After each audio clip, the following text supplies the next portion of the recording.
मैं Rajesh Bhosale BSc final unit number 1 chapter 5 की first video लाया हूं, जिसके अंतर्गत हम एयर पॉल्यूशन के बारे में यहाँ अध्ययन करेंगे।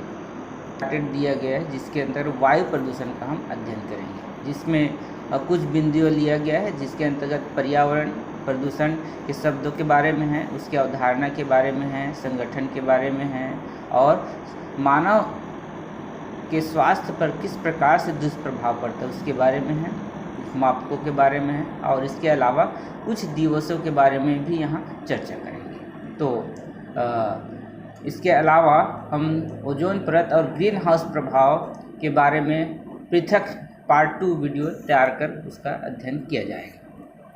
शब्दों की ओर ध्यान दें। पहला बिंदु के अंतर्गत जो इन्वायरमेंट है, फ्रेंच लैंग्वेज से लिया गया है, जिसका अर्थ है इन्विरान, घिरा हुआ। दूसरा शब्द है पॉल्यूशन।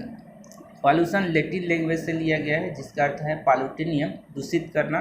तो ये किस प्रकार से दूषित करता है? तो वायुमंडल, जलमंडल और स्थलमंडल जो दूषित पदार्थ मिल जाने से प्रभावित होता है। चित्र में देखें, जीव जंतु जिसके अंदर बैल का चित्र बनाया हुआ है, ऑक्सीजन गैस श्वसन की क्रिया में लेते हैं और कार्बन डाइऑक्साइड छोड़ते हैं, जिसका उपयोग पेड़ पौधे जो है प्रकाश संश्लेषण के द्वारा ऑक्सीजन गैस फिर से वायुमंडल में छोड़ते हैं। तो इस गैसों के अलावा अन्य गैसों का मिलना ही ये प्रदूषण कहलाता है।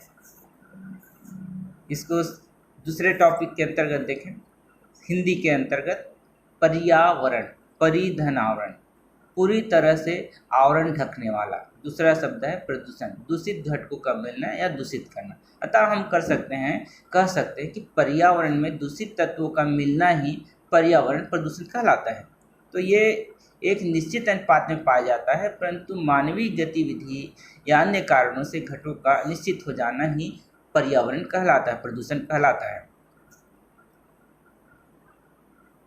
इसमें कुछ वैज्ञानिकों के अनुसार से परिभाषा दी हुई है, इसको नोट कर लें। ईपीओडम और स्मिथ के अनुसार से है। एक कॉमन परिभाषा है जो सभी के लिए उपयोगी है। जल, वायु तथा मिट्टी में भौतिक, रासायनिक तथा जैविक क्रियाओं के संतुलन एवं वांछनीय परिवर्तनों द्वारा जो हानिकारक प्रभाव जीवधारियों एवं मनुष्यों पर पड़ता है उसे हम प्रदूषण कहते हैं।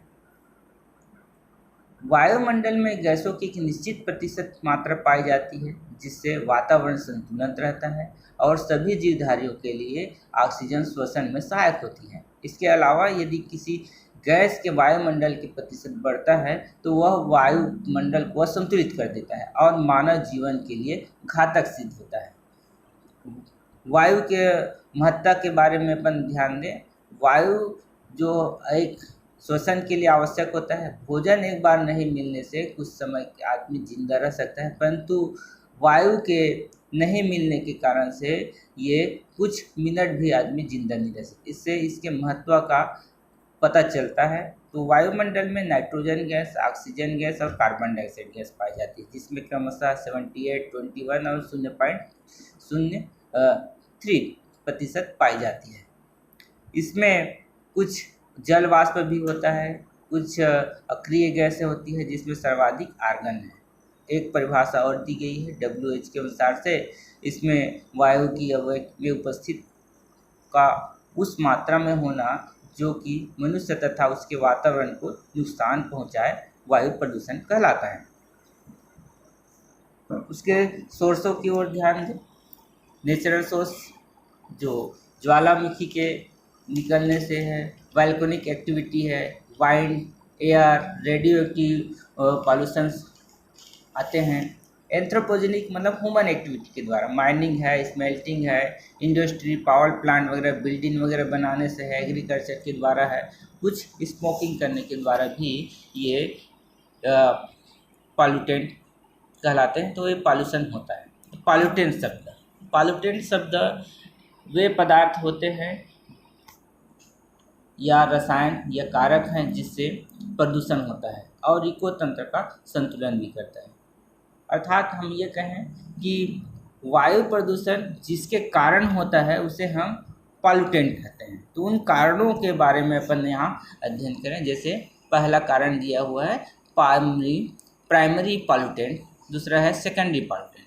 प्राइमरी पॉल्यूटेंट ऐसे प्रदूषक जो वातावरण में उसी स्वरूप में बने रहते हैं जिस स्वरूप में उत्सर्जित किए जाते हैं, और ये अपेक्षाकृत कम टॉक्सिक होते हैं। इसके अंतर्गत carbon dioxide, carbon monoxide, sulphur dioxide, H2S gas, HCl इत्यादि। इसके अलावा कांच और प्लास्टिक भी आते हैं। तो सेकेंडरी पॉल्यूटेंट वे ऐसे प्रदूषक होते हैं जिस स्वरूप में वातावरण में उत्सर्जित होते हैं उसी रूप में नहीं रह पाते, ये अन्य गैस या यौगिक से क्रिया कर बनता है। ये प्राइमरी पॉल्यूटेंट से अपेक्षाकृत अधिक विषैले होते हैं जो प्रकाश रासायनिक अभिक्रिया के द्वारा होती है। एग्जाम्पल दिया हुआ H2SO4, HNO3, PAN, ozone.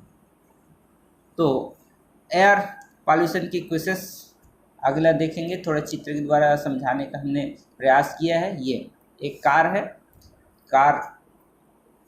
Car से निकलने वाली उत्सर्जित पदार्थ है, गैसें हैं जो SO2, कार्बन मोनोऑक्साइड, ये आदि चीज़ें इससे निकल रही है और ये स्थल मंडल से वायुमंडल में जाके प्राइमरी पॉल्यूटेंट से सेकेंडरी पॉल्यूटेंट में चेंज हो जाती है। तो SO2 जो है H2SO4 में चेंज होता है, HNO3 में चेंज होता है।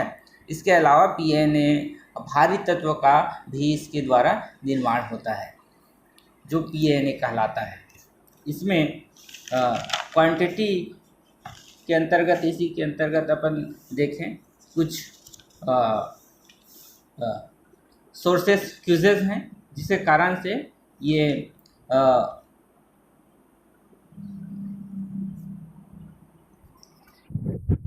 कारणों के ऊपर ध्यान दें। पहला कारण है इंक्रीज ऑफ पॉपुलेशन, जो मनुष्यों के नीड के कारण से, पौधों के कटाई के कारण से, औद्योगिकरण लगने से ये green house effect, global warming जैसे समस्याएं उत्पन्न हो रही है। दूसरा इसके अंतर्गत है डिफॉरेस्टेशन, तो पेड़ पौधे के कटने के कारण से कार्बन डाइऑक्साइड और ऑक्सीजन का अनुपात बिगड़ रहा है, संतुलन नहीं हो रहा है और विभिन्न प्रकार के समस्याएं उत्पन्न हो रही है। इसके अलावा burning of fossils fuels, fire, तो ये फ्यूल्स का उपयोग करते हैं, पेट्रोल, डीजल है, तापीय संयंत्र वगैरह है, जिसके कारण से ये मानव जीवन पर प्रभाव पड़ता है। कोयला है, पेट्रोल, ये सब इसके अंतर्गत आग लगने के कारण से भी होता है और धुआं, धूल इससे निकलती है, फायर, जंगलों में आग लगने से। इसके अंतर्गत कार्बन मोनोऑक्साइड ये भी एक कारक है जो रेस्पिरेटरी पिगमेंट हीमोग्लोबिन से ऑक्सीजन की तुलना में 200 गुना अधिक तेजी से जुड़ता है, जिसके कारण से रक्त में ऑक्सीजन की पूर्ति नहीं हो पाती है और दम घुटने से व्यक्ति की मृत्यु हो जाती है। इस स्थिति को एस्फेक्सिया कहते हैं। इसका स्रोत है, मुख्य स्रोत कोयला, गैसोलीन का जलना, कुआं के अंदर जाने से दम घुटना। इसके अलावा कुछ हाइड्रोकार्बन हैं जो खाद, धान के खेत, दलदल, इनके प्रमुख स्रोत हैं। सल्फर डाइऑक्साइड है जो अम्लीय वर्षा का मुख्य कारक है।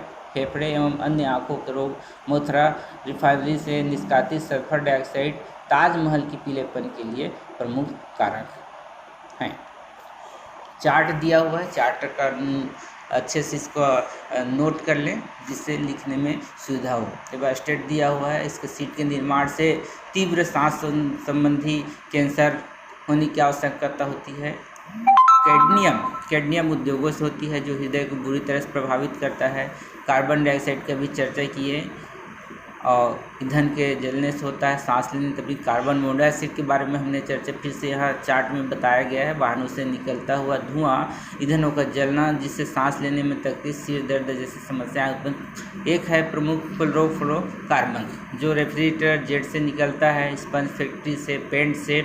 इसके अलावा ये क्या है, ओजोन लेयर को प्रभावित करता है जो ग्लोबल वार्मिंग के मुख्य कारण है। कोयले का चूरा से निकलने वाली खाने, काला कैंसर, फेफड़े का तंतुशोधक। इसके अलावा कपास की चूरा सूती वस्त्र के फैक्ट्रियों से निकलती है जो फेफड़े को कहास का कारण करती है। ब्रोंकाइटिस है, वात स्फीति है।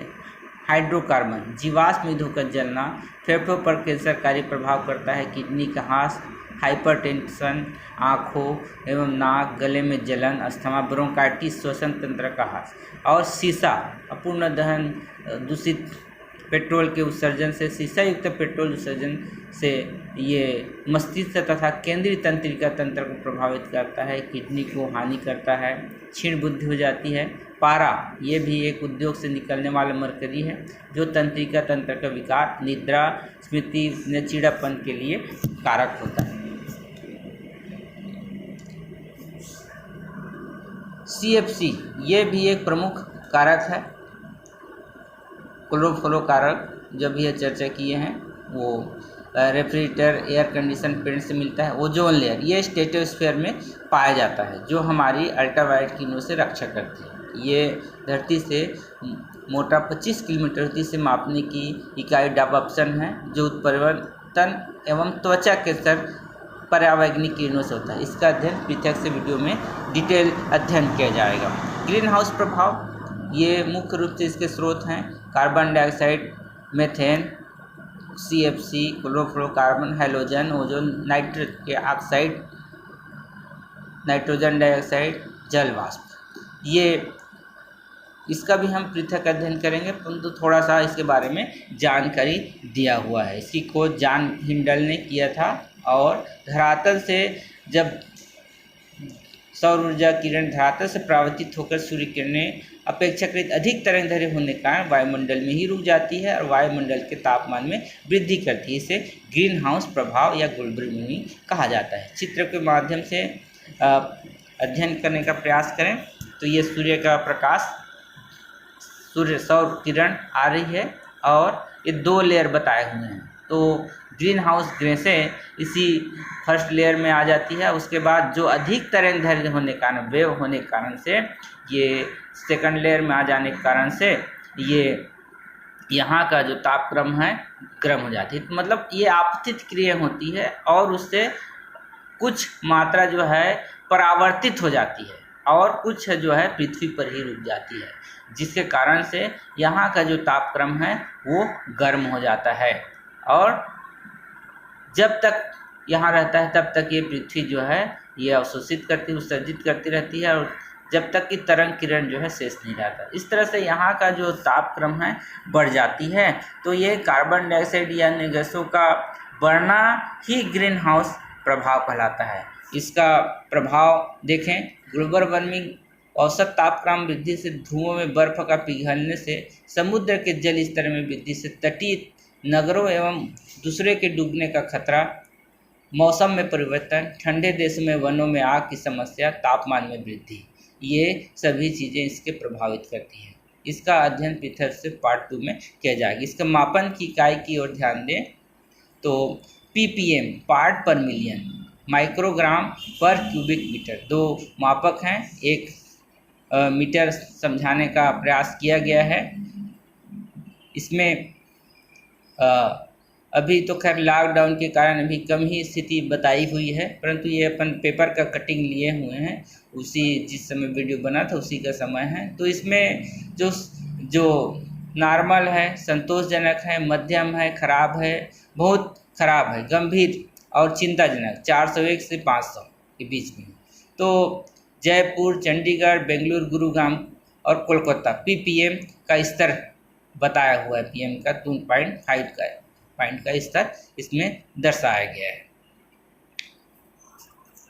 निष्कर्ष कैलकुलेशन, वायु प्रदूषण बढ़ने के कारण इसके जिम्मेदार हम ही हैं। हम भोजन के बिना कुछ समय जिंदा रह सकते हैं, परंतु वायु के कुछ मिनट बिना जिंदा नहीं रह सकते। इसलिए इसके लिए छात्र छात्राएं और कर्मचारी जनता द्वारा वायु प्रदूषण के कारण तथा परिणामों के प्रति जागरूक बनना होगा या बनाना होगा, ताकि वे पर्यावरण को स्वयं रक्षा कर सके। जैसे हमारे माननीय प्रधानमंत्री द्वारा स्वच्छ भारत अभियान के अंतर्गत पर्यावरण स्वच्छता के लिए संदेश दिए हैं, उसे अपने जीवन में लागू करना है। जैसे अपने जीवन में लागू कर रहे हैं, वैसी पर्यावरण संरक्षण या वायु प्रदूषण के संरक्षण के लिए हमें आगे आना होगा और जैसे स्वच्छता अभियान को बढ़ाएं वैसे इसको भी आगे बढ़ाना होगा। आज के समय में अपन देखें कि जनता कर्फ्यू चल रहा है, लॉकडाउन, जिसके कारण से भारत में वायु प्रदूषण की कमी आई है और वायु के गुणों में सुधार भी हुआ है। इसी तरह से सप्ताह में 1 दिन या महीने में 2 दिन बंद रखा जाए जिससे वायु की गुणवत्ता में सुधार हो सके। घरों में मुख्य रूप से गांव में धुआं रहित चूल्हे का उपयोग करना चाहिए। इसका विकल्प इंडक्शन हो सकता है, गैस चूल्हा हो सकता है, सौर ऊर्जा तथा बैटरी से चलने वाली गाड़ी का उपयोग करना चाहिए जिससे वायु प्रदूषण कम हो। और वायु प्रदूषण की रोकथाम के लिए 1981 प्रदूषण निवारण तथा नियंत्रण अधिनियम का कानून का कड़ाई से लागू करवाया जाना चाहिए। इसके कुछ कलेक्शन लिए गए हैं, जैसे कुछ गूगल से है, कुछ हिंदी ग्रंथ अकादमी से है, कुछ बुक से बीएससी फाइनल से लिया गया है। तो इसका अध्ययन आप कर सकते हैं रेफरेंस के तौर पे। पृथक से वीडियो में अपन ग्रीन हाउस प्रभाव, इसके अलावा ozone layer, PN, photochemical spar, पर ऑक्सी स्टील नाइट्रेट के बारे में वीडियो बनाकर अध्ययन कराया जाएगा।